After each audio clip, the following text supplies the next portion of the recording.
بھلا تم کو موسیٰ کی حکایت پہنچی ہے جب ان کے پروردگار نے ان کو پاک میدان یعنی طوا میں پکارا اور حکم دیا کہ فرعون کے پاس جاؤ، وہ سرکش ہو رہا ہے، اور اس سے کہو کیا تو چاہتا ہے کہ پاک ہو جائے اور میں تجھے تیرے پروردگار کا رستہ بتاؤں تاکہ تجھے خوف پیدا ہو۔ غرض انہوں نے اس کو بڑی نشانی دکھائی مگر اس نے جھٹلایا اور نہ مانا، پھر لوٹ گیا اور تدبیریں کرنے لگا اور لوگوں کو اکٹھا کیا اور پکارا، کہنے لگا کہ تمہارا سب سے بڑا مالک میں ہوں۔ تو خدا نے اس کو دنیا اور آخرت دونوں کے عذاب میں پکڑ لیا۔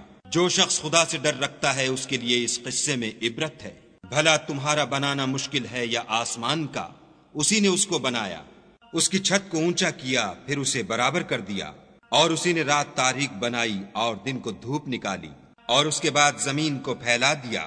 اسی نے اس میں سے اس کا پانی نکالا اور چارہ اگایا، اور اس پر پہاڑوں کا بوجھ رکھ دیا۔ یہ سب کچھ تمہارے اور تمہارے چار پایوں کے فائدے کے لیے کیا۔ تو جب بڑی آفت آئے گی اس دن انسان اپنے کاموں کو یاد کرے گا، اور دوزخ دیکھنے والے کے سامنے نکال کر رکھ دی جائے گی۔ تو جس نے سرکشی کی اور دنیا کی زندگی کو مقدم سمجھا اس کا ٹھکانہ دوزخ ہے، اور جو اپنے پروردگار کے سامنے کھڑے ہونے سے ڈرتا اور جی کو خواہشوں سے روکتا رہا اس کا ٹھکانہ بہشت ہے۔ اے پیغمبر صلی اللہ علیہ وآلہ وسلم، لوگ تم سے قیامت کے بارے میں پوچھتے ہیں کہ اس کا وقوع کب ہوگا، سو تم اس کے ذکر سے کس فکر میں ہو؟ اس کا منتہا یعنی واقع ہونے کا وقت تمہارے پروردگار ہی کو معلوم ہے۔